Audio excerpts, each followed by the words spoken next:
YouTube চ্যানেলে আপনাদের সকলকে স্বাগতম ও শুভেচ্ছা। আজকে আমি যে বিদ্যাটার জানকারি দেবো আপনাদেরকে, এই বিদ্যাটি হচ্ছে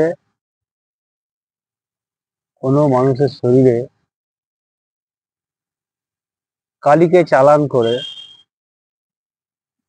তার বিভিন্ন রকমের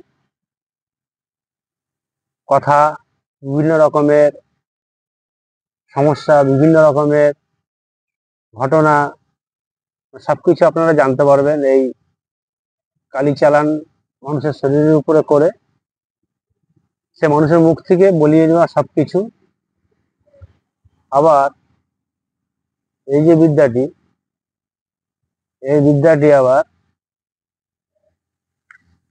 খারাপ দিকেও ব্যবহার করা যায়। এখন অনেক ঘামে ঠামে এই বিদ্যাটির কাজ চলছে। মানুষের শরীরের উপরে ভূত, জিন, এরকম ধরনের কিছু জিনিস, অপদেবতা, সেগুলোকে চালান করা যায়। কালীকে আপনি যেরকম ভাবে বলবেন, যেরকম ভাবে চালান করবেন, কালী সেইভাবে চালান হবে। ঠিক আছে?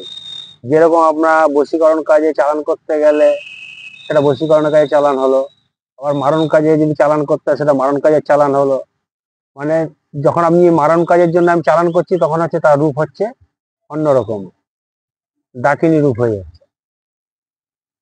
আর যখন আমরা বশীকরণের কাজে যখন আমরা তখন পাঠাচ্ছি, যখন চালানটা করছি, তখন সে হয়ে যাচ্ছে কি না বাণী দেবী। ঠিক আছে? বাণী রূপ, মিলন রূপ যাকে বলছে, বশীকরণ রূপ। আবার স্তম্ভনের কাজে যখন পাঠাচ্ছি তখন আর একরকম হচ্ছে। মানে বিভিন্ন রকম ব্যাপারে বিভিন্ন রকম ভাবে চালান করা হয়, তখন বিভিন্ন রকম রূপে তাকে সেখানে পাঠানো হয়। তো বিভিন্ন রকম রূপে সে কাজ করে আসে। তাহলে আজকে এটি দিয়ে, এই বিদ্যাটি দিয়ে মানুষের শরীরে কালি চালান করে ভালোটাও জানতে পারবেন, ভালোও করতে পারবেন, খারাপটাও করতে পারবেন, খারাপটাও জানতে পারবেন, এক কথাতে। ঠিক আছে?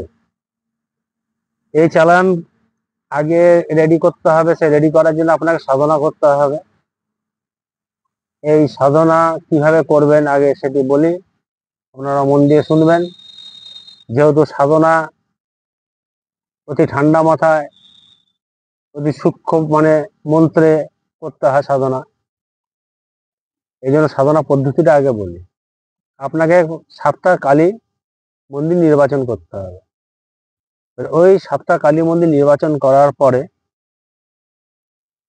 আপনাকে চিরা, কলা, দুধ এবং গুড় যে ভালো করে মেখে এরকম মন্ড তৈরি করতে হবে, যাকে বলা হয় লাড্ডু বা মোয়া তৈরি করতে হবে। করে এরকম 7টি অমাবস্যা, প্রথম অমাবস্যাতে একটি কালী মন্দিরে গেলেন, সেখানে ছোট্ট একটি সরায় বা মালসায় একটু জল দিলেন।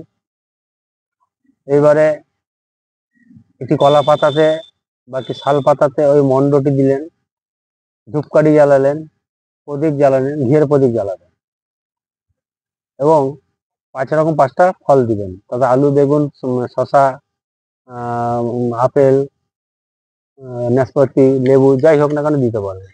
ঠিক আছে? এরকম ভাবে দিবেন। এরকম এক একটা অমাবস্যা এক একটা জায়গায় এরকম ভেট দিবেন মাকে।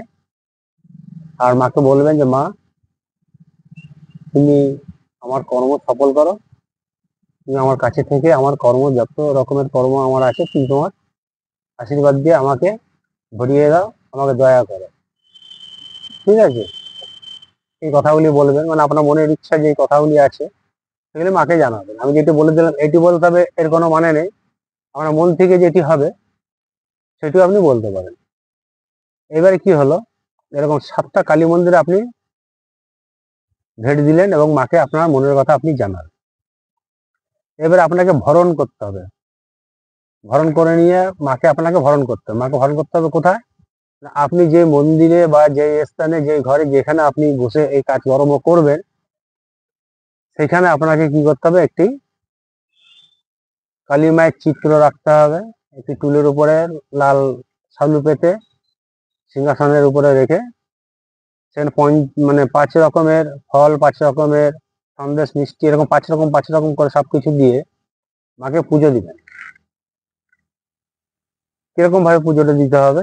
একটি কুলা, কুলাতে একটি লাল সালু পুরো একদম ঢেকে দিবেন, তার উপর একটি কলা পাতা দিবেন, কলা পাতার উপর এক ছড়া কলা দিবেন, আর 5টা ঘিয়ের প্রদীপ দিবেন, 5 রকম ফল দিবেন, ধান দুব্বা দিবেন, কলার উপরে ধান দুব্বা দিবেন, বেলপাতা দিবেন, আতপ চাল দিবেন, আতপ চাল, আতপ চালের দুধ দিয়ে ভালো করে মেখে, কলা দিয়ে মেখে সেখানে ভোগ দিবেন।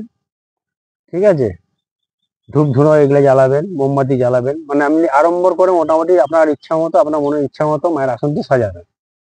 কিন্তু সবকিছু 5টা 5টা দিতে হবে, যা কিছু দেবেন 5টা 5টা দিতে হবে।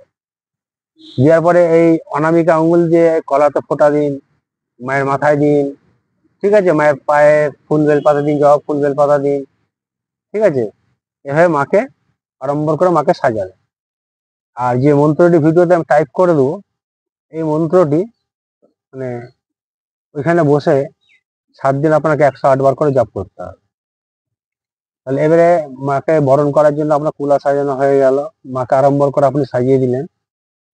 দেওয়ার পর ওই যে 7টা কালী মন্দিরে আপনি ওই ভেট দেখিয়েছিলেন, ওই 7টা কালী মন্দিরের থেকে আপনি এতটা করে মাটি নেবেন। মাটি নিয়ে মাকে বলে যে মা আমার সাথে এসো, পিছন দিকে তাকাবেন না। ঠিক আছে, 11 পা মায়ের চোখের দিকে তাকিয়ে 11 পা আপনি পিছাবেন। 11 পা যখন পড়বে তখন সঙ্গে সঙ্গে ঘুরে যাবেন, পিছন দিকে তাকাবেন না। সে মাটি নিয়ে আপনি চলে আসুন। এবারে কি করবেন, ওই মাটি সব এক জায়গাতে রাখুন। 7টা মন্দিরের যে মাটি, 7টা মন্দিরের মাটি কুলোর উপরে এক জায়গাতে রাখুন। এবারে সেইখানে সিন্দুক দিয়ে লাল করে দিন। এবার আপনি কি করবেন, একটি যে মালসা, ছোট যে সরা আর মাটির সরা মালসা, ওই মালসার মধ্যে আপনি কি করবেন, ওই যে মাটিগুলোকে ভালো করে মেখে ওই সব সরাতে রাখুন। আর সরাতে একটি মাঙ্গলিক চিহ্ন আঁকবেন, আর দুদিকে দুটি স্বস্তিক চিহ্ন আঁকবেন। আর উপর লিখবেন ওং। আগে ওং লিখলেন, তারপরে মাঙ্গলিক চিহ্নটা আঁকলেন, দুদিকে দুটো স্বস্তিক চিহ্ন আঁকলেন। আঁকাবার ওই সরা 7টি জবা ফুলে আপনার মনের কথা জানিয়ে ওই সরাতে দিন। আর 108টি জবা ফুলের মালা মাকে পরিয়ে দিন, লাল চন্দন লাগিয়ে, জবা ফুলের লাল চন্দন লাগিয়ে মাকে পরিয়ে দিন। ওই ঘিয়ের প্রদীপ 5টা, ধূপকাঠি 5টা, 5 রকম ফল, 5 রকম সন্দেশ, 5 রকম মিষ্টি, 5 রকম ফুল, এরকম 5 রকমের জিনিস দিয়ে মাকে পুজো করবেন, মনের ইচ্ছা জানাবেন। জানানোর পরে এই যে মন্ত্রটা আমি ভিডিওতে টাইপ করে দেবো, সেই মন্ত্রটি 108 বার করে প্রত্যেকদিন জপ করবেন। ফলে তিনি সন্ধ্যাবেলায় নির্জন ঘরে, কেউ যাতে না আপনার কাছে যায়, কেউ যাতে না আপনাকে খুঁড়ে দেয়, কেউ যাতে না আপনাকে ডাকাডাকি করে। ঠিক আছে, আর যখন আপনি বসবেন আসনে, আসন আর ছাড়া চলবে না। আসনটি আপনি কম্বল আসনে নেবেন, কুশেরও নিতে পারেন, লাল আসনে লাল শালু বিছিয়েও আপনি আসন করে নিতে পারেন। এভাবে বসুন। বসার পরে এবারে দেখবেন যে আপনার গা আস্তে আস্তে ভারী হচ্ছে, বেশ একটা আলাদা ফিলিংস হচ্ছে শরীরের মধ্যে প্রথম দিন। দীর্ঘদিন দেখবেন যে কিছু একটা ছায়া মনে হচ্ছে আপনার পাশ থেকে যাওয়া আসা করছে, মানে বিভিন্ন রকমের সিমটম আপনি বুঝতে পারবেন। মা যদি দৈববাণীতে যদি আপনাকে প্রকাশ করে তাহলেও হবে, মা যদি আপনার সামনে সাক্ষাৎ প্রকাশ করে তাইলেও হবে, মা যদি ইঙ্গিতও দেয় তাইলেও হবে। এবারে মা যখন নাকি আসার সময় হবে, আপনি বুঝতে পারবেন যে মা আসার সময় হচ্ছে। মনে করেন 6ষ্ঠ দিন হয়ে গেল, 7ম দিনে, মানে 7ম দিনে মা আসবে, যেভাবে হোক। সেদিন আপনি কি করবেন, একটি থালাতে, কাঁসার থালাতে একটি লাল চেলি, একটি আলতা, শাঁখা লোহা, ঠিক আছে, সিন্দুর, এগুলি সব রাখবেন একটি কাঁসার থালাতে। রাখার পরে এইবারে আপনি ধ্যানে বসে যান, মন্ত্র জপ করতে বসে যান। দেখবেন আপনার সামনে প্রত্যক্ষ যদি হয় তাহলে আপনাকে বলবে যে আমাকে তো পূজায় সব দিয়েছিস, আমাকে আমার পরনের সাজ দিসনি। তখন আপনি বলবেন যে ঠিক আছে মা, আমি তোমাকে পরনের সাজ দেবো, কিন্তু আমাকে এই যে লাল চেলিটা, এটা আমাকে তোমাকে দিয়ে যেতে হবে। তখন এবারে মা দেওয়া ওটা দিবে না, মানে অনেক কাকুতি মিনতি করতে হবে, করার পরে মা এটা রাজি হবে। তখন মাকে বলবেন যে মা, আমি যখন তোমাকে যখনই ডাকবো তুমি আসবে তো? তখন মা নিজেই বলবে যে এই লাল চেলি দিয়ে কি করতে হবে না করতে হবে, মা নিজে বলে দেবে। সেই অনুপাতে আপনি সেরকম করবেন। করলে মা আপনার ডাকে সাড়া দিবে। আপনার সামনে এসে দাঁড়াক আর না দাঁড়াক, আপনি যে কাজে বসবেন মাকে ডেকে, যে মানুষের উপরে ভরণটি তুলবেন মাকে ডেকে, সেই যে মাটি, ওই মাটি একটুখানি মানে ওইটা তো ওই একটুখানি মন্ত্র, মানে মাটির উপরে মন্ত্রটা পড়ে, 3বার মন্ত্রটা পড়ে এরকম হাতে ঘষে তার দিকে এরকম দেখাবে, দেখি একটা কোনো ইঙ্গিত করবে, যেটা করে আর কি, এই তুই কে, তোকে কে ধরেছে, কোথার থেকে এসেছিস, মানে এরকম করে দেখি তাকে বলবেন। বলার পরে সে তার মুখ থেকে বলবে। এবারে মনে মনে আপনি যখন এই মাটিটা মন্ত্রপুত করছেন, ওই অমুকের ওই জায়গাতে আপনি কি করতে চাইছেন, জিন তুলতে চাইছেন, কালীকে তুলতে চাইছেন, হনুমানকে তুলতে চাইছেন, কাকে তুলতে চাইছেন, তার এখানে কথাটি বলতে হবে। তখন সেই ওইখানে গিয়ে ভর করবে। আর তখন সে মানুষটি বিভিন্ন রকমের কথাবার্তা, বিভিন্ন রকমের সিমটম, বিভিন্ন রকমের আচরণ করতে থাকবে। ঠিক আছে? এভাবে ভরণ তুলে গণনা করা যায়, সব জানা যায়। এবং কি ধরেছে, অপদেবতা ধরেছে, না জিন ধরেছে, না ভূত ধরেছে, না ডাকিনি ধরেছে, না কেউ খারাপ করেছে, না কেউ ওষুধ করেছে, মানে বিভিন্ন রকমের ব্যাপার আপনি জেনে জেনে নিতে পারবেন। তাহলে এই হলো হচ্ছে আপনার ভরণ তোলা মন্ত্র, আর এই হচ্ছে ভরণ তোলা বিদ্যা। কিভাবে কি করতে হবে না করতে হবে সবই আপনাদেরকে জানকারি দিয়ে দিলাম, সবই বলে দিলাম। ঠিক আছে? আর এই বিদ্যা অনুমতি না নিয়ে যারা পাকামো করতে যাবেন, যদি কোনো ক্ষতি বা বিপদ হয়, এর জন্য আমি বা আমার চ্যানেল কর্তৃপক্ষ কোনোভাবে দায়ী থাকিব না। ঠিক আছে? আপনাদেরকে সাবধান করে দিলাম।